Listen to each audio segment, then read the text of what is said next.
Hi everybody, welcome back to another episode of the Stellium Astrology podcast.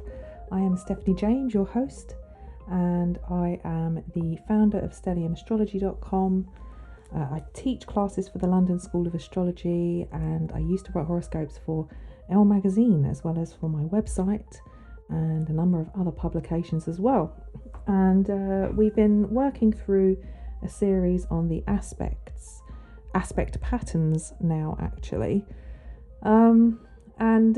The aspect patterns are interesting because they are a little, you can glance at the chart and sometimes these patterns will jump out at you, sometimes they won't, but when the patterns jump out at you, they can give you a really good idea as to the kind of energies that the individual who possesses these aspects in their chart are working with.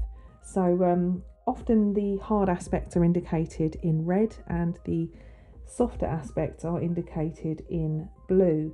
And then you've got the minor aspects, which are in different, like even the hard minor aspects, like the semi-square or the sesqui-square, I should say, or the sesqui-quadrate, for example, will be probably highlighted in red. Some of the more minor soft aspects will be probably highlighted in blue, but you do have the quincunx, which is highlighted in green, easy to spot, and the quincunx is a slightly more obvious, slightly more important minor aspect, but we're not talking about that today.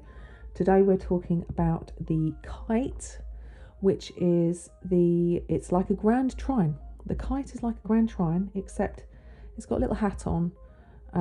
In fact, it just looks like a kite. It's kind of like a diamond shape, and the kite is formed with, as previously mentioned, a grand trine, and then at the point of one of the points of the triangle, there will be a planet opposing that. So, for example, let's just say you've got a grand trine at 15 degrees of all the earth signs, so Capricorn, Taurus and Virgo, and at 15 Taurus, which is where one of the points of the triangle is, in the opposite spot in Scorpio at 15 degrees, you have another planet there.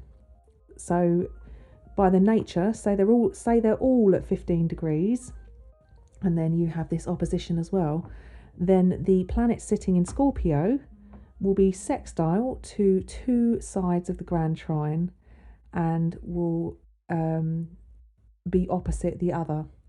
So for argument's sake, 15 degrees Scorpio, you've got a planet, then it will be sextile to the planet at 15 degrees or 16 degrees of Capricorn and the one at Virgo, because they're, the sextile is the halfway point of the trine, because the sextile is 60 degrees and the trine is 120.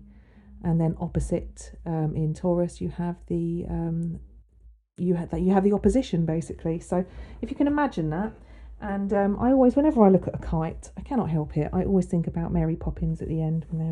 Let's go fly a kite. I just always think of it for some reason. Obviously, because it's like probably the most famous kite scene in cinema ever. I don't know, maybe there's another famous one. Please tell me if there is. Get in touch and tell me. Anyway, so the kite is an interesting one because the Grand Trine is kind of like the trine after it's had some caffeine, but the kite is a little bit like a Grand Trine on steroids, if I was to be a bit crude about it. Basically the key to powering up the Grand Trine and giving it this much more dynamic feel, which the kite does, is all in the opposition. The opposition is the thing that really forces the kite to be a much more influential and powerful aspect. And what's great about having, so as if you've done the previous classes, if you've listened to I sound like such a teacher, if you check out the previous episodes on the trine and on the sextile, you'll know that the trine is a soft aspect, and the sextile, though is considered soft, is actually considered more coaxing. So what happens with this, when the sextile connects with the planets in opposition, you have this nice coaxing energy which draws from the Grand Trine and forces it into an apex where stuff can happen. So it's kind of, it raises awareness and brings attention, which can facilitate action. I kind of feel like the sextiles are a little bit of a carpe diem aspect. They kind of give you this seize the day if you want to. You can just ignore it, just get on with your life and ignore those lovely opportunities that come your way. Someone saying to you, oh, we're gonna we were thinking of going out to speed dating tonight, for example. God, speed dating, where did that come from? Let's go speed dating. I've never been speed dating. Has anybody been speed dating before? I've been in a relationship for a long time, and I feel like I've missed out on all these like fun things. Speed dating is one of them. I've never used Tinder either, and I've always wanted to create an account just so I can see. I just want to use Tinder just to see what it's all about. I just want to see what it's all about. But yeah, I'm obviously digressing again. But yeah, basically, your friends invite you out for the night, and you go. You got the opportunity to go out and meet other people. That could be a sextile for you. It's like, I could stay in and watch Netflix and eat ice cream and popcorn and chill, or I could go out with my friends, have a couple of drinks, meet some people, potentially meet a partner. And you never know, the person that you meet might not be a romantic partner. It could be somebody that you're friends with for a really long time, or it could be a romantic partner that you end up marrying one day. It's just one of those things where the sextile kind of presents those little windows of opportunity. If you build the sextile onto the trine in the same way, like in the fashion of the kite, in kitely fashion, then you are essentially tapping into already a free-flowing and fortunate, abundant, lucky aspect which operates in a very subconscious way, constantly almost guiding you, a little bit like it's almost like having guidance, like a sort of having a guide, like a spiritual guide who kind of pushes you in the right direction. But it could be that you're not particularly somebody who's connected to that kind of thing, so you don't realise that you're being guided. You just think that, oh, that was lucky. Oh, okay. And you don't realise that you could actually tap into this and really take advantage of it. But by building in two sextiles which meet at a point, and it creates almost like a bow and arrow. This is what, now I'm looking at it, I'm seeing like somebody holding a bow and arrow. The kite looks like this, and it's almost like the arrow's being drawn back, ready to be fired out, released outward. That's kind of what the kite with the opposition almost feels like, because it's giving you that coaxing aspect of try this, try that. It's not as sedated as the trine. The sextiles are inviting lots of different ideas and different opportunities in order for you to develop a more creative outlet for this trine. So it's kind of waking it up. It's coaxing the fortune, the luck, the abundance, and just the ease and harmoniousness of the trine into recognizing there's a chance to take advantage of this. And the opposition is, in a sense, not always about relationships with other people, but mostly it can be that sense of meeting other people who can bring these ideas and opportunities into fruition. It can also be, that kind of that seesaw or that tug of war, which forces you to use your powers of persuasion in a more positive way. I would say it's fortunate meetings. It's that kind of fated meetings almost. It's got a sense about it. But yeah, I quite like, actually, now I'm looking at it, as I'm talking, I'm like meditating on the symbol as I'm talking to you. Just looking at the image in the Astro Wiki page for the kite, and it just staring at it, it just started to look more like a bow and arrow rather than a kite. But yeah, it's a nice aspect to have. I remember when I was studying at the London School of Astrology, I desperately tried to convince myself that I had a kite, and I went and showed Frank, and he went, "Unfortunately, that's not a kite." And I was like, "Oh, okay." It's like I've got one trine. I think I had before I found out that my ascendant was wrong, my ascendant degree was wrong. I had a 23-degree ascendant, so I had Mars, Pluto, and my ascendant were all trine each other. And then what was opposite? Was it Neptune? I can't remember now. Something in Sagittarius, probably. Yeah, it was probably Neptune, and I was probably, because I've got Neptune at 27 Sagittarius, which is galactic central point, which I'm quite proud of that. I like that. I think it means I'm plugged into some kind of space hard drive, downloading information. But anyway, I should have to do a show on galactic central point. Let me make a note of that. GC, as some call it. Yeah, basically, yeah, Frank was like, "No, you don't have a kite." I was like, "Okay." I don't know why. I think it's because he said you can't include the ascendant. So I was like, "Oh, okay." I just wanted to have an exciting aspect pattern, because all I've got in my chart is I've got that T-square, which I was talking about in the T-square episode, and which is obviously like, you don't really want to hear that you've got a T-square. You're like, "Oh, really? I've got to do all this work." when you start studying astrology and you find out about these different aspect patterns, and you find out about the ones that you've got, if you get like trines and kites and stuff, you're like, yes. And if you get like grand crosses and T-squares and like the more challenging ones, you're like, "Oh, I've got this homework. I've got to do more homework. I've got to figure out how to use this now." But yeah, so no, my kite was non-existent. I think I was just doing a very Neptunian thing, and actually trying to fly nothing on a piece of string, like the child that couldn't afford the pet, so I had like one of those wire walking, looks like a lead, that you're walking something and there's nothing on the end of the lead. That was my hope for having an interesting aspect pattern. But yeah, anyway, shouldn't get too down in the dumps about some of the aspects that we have, or some of the aspect patterns that we have in our chart, because every single chart is who we are, each of us individually, and we work with it in the best ways and the worst ways.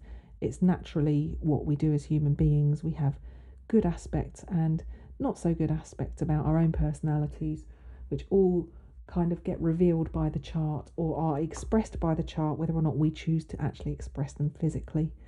So yeah, don't get down in the dumps if you don't have a kite or a Grand Trine, or something really wonderful in your chart that's wonderful, because even the more positive aspect patterns and the more positive conjunctions and things like that, or if you've got planets in exaltation, for example, they can be expressed in the most counterproductive ways in reality.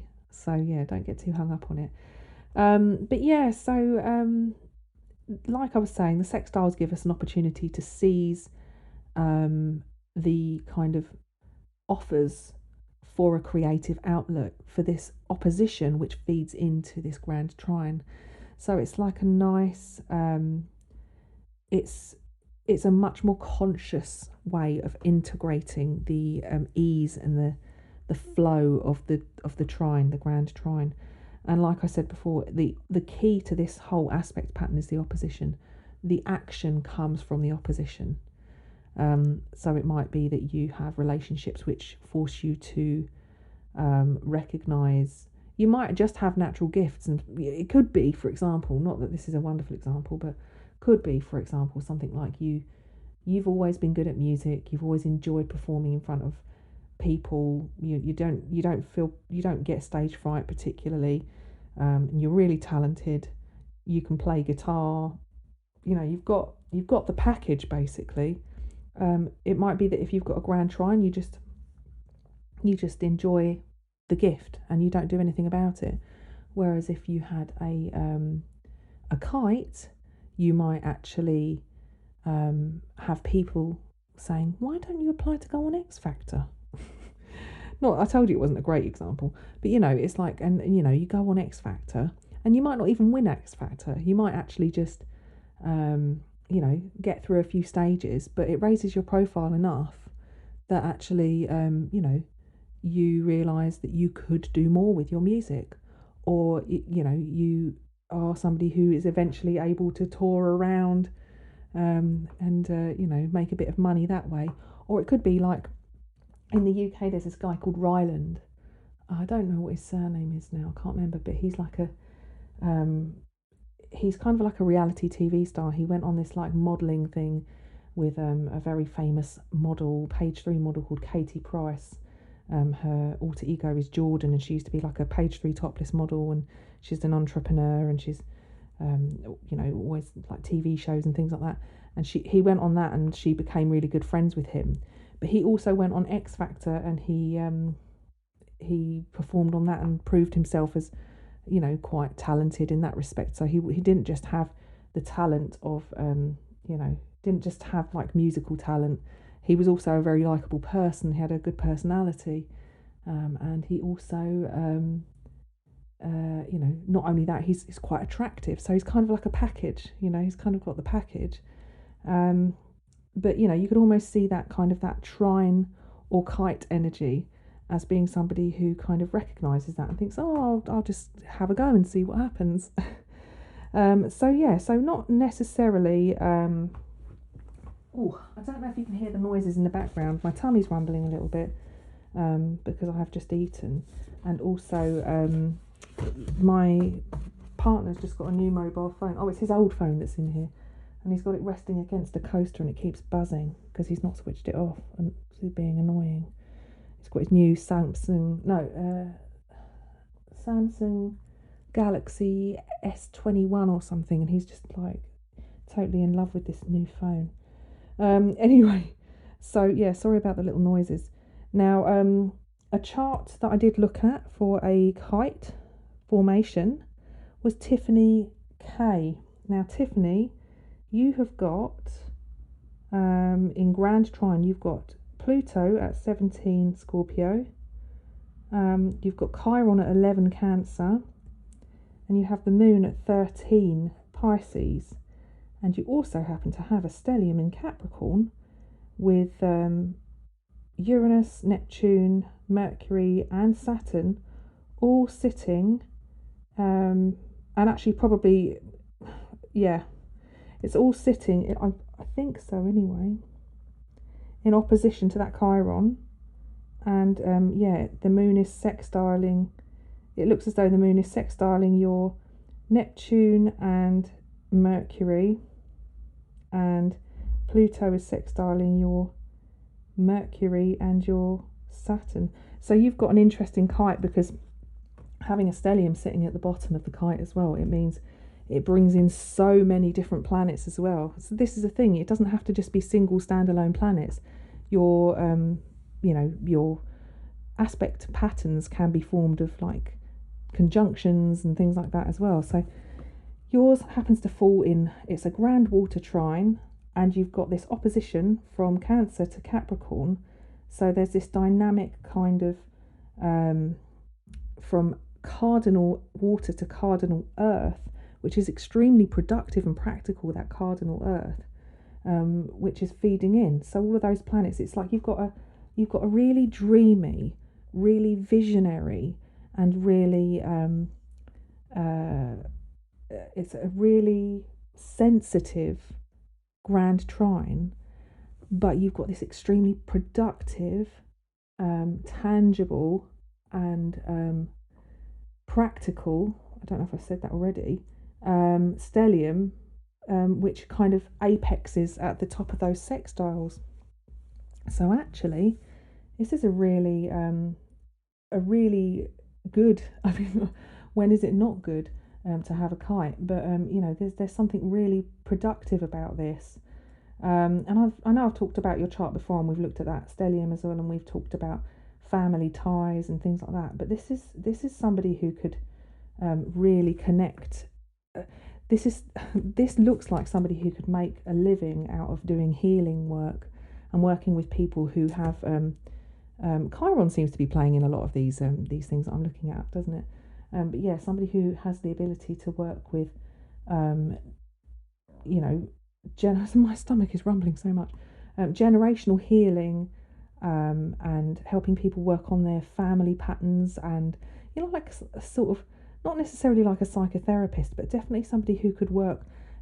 You may not have been aware of this because maybe the practicality of that stellium anchoring everything at the bottom of the chart has kind of forced you to overlook some of the other gifts that your chart presents. But there is almost like a psychic ability with this chart, and a kind of medium or clairvoyant ability about it. And yeah, there just definitely seems to be some kind of difficulty with working with your own family in a productive way, but through that difficulty, helping other people to work through some of their challenges. But yeah, it's not just like fraught with like challenge. This is a gift, and maybe some of your most some of the best people that really get the best out of you are your family members, who encourage you to go out. And maybe that Chiron in the 10th house is a little bit scared of pursuing your own personal dreams, and you're too scared to take a risk to be self-employed, for example. But your family members are like, we've got your back, go out there and do it. Yeah, I'd be curious to know. Anyway, so that's you, Tiffany K. I just saw that and I thought, yay, we have somebody with a kite. Because not all of these aspects patterns are super common. And like I said, I don't include things like the ascendant or the midheaven usually. If you've got planets that trine your midheaven or trine your ascendant or sextile your ascendant or whatever, there definitely creates a tension with that area of your life, but it doesn't necessarily formulate that aspect pattern. So yeah, I think that's it for the kite. I don't know if I had any celebrities picked out. Did I? No, I don't think I did actually. So that's that for today. I hope you enjoyed the show. Please let me know in the comments if you have a kite, or if you have any of the aspect patterns that I've discussed so far in any of the previous shows, and you want to share with me some of your insights and whether or not you found them productive. Oh my gosh, I've just clicked on a page, and Princess Diana's charts just popped up in front of me, which I've got selected for a different episode. However, she has got a kite as well. She's got Sun, Mercury, Neptune and Chiron all in a Grand Trine, and then she has an opposition between Chiron and Pluto, Mars-Pluto, but mostly Pluto, which creates that tension aspect and connects Neptune, Pluto and Mars, and Neptune and Pluto and her Sun and Mercury by sextile. Wow, another interesting person. Shame we didn't really get more of a chance to go into that, but I will be talking about Diana in another episode anyway. So okay, you guys, I hope you enjoyed today's show. As I've said, get in touch if you've got anything to share, if you want to tell me about your charts, or if you want to be on the show, just go to my website and subscribe to the mailing list, and you'll get a form sent to you in the welcome email, which you need to complete in order to have your chart read by me. Okay guys, take care, and I'll speak to you next time. Bye.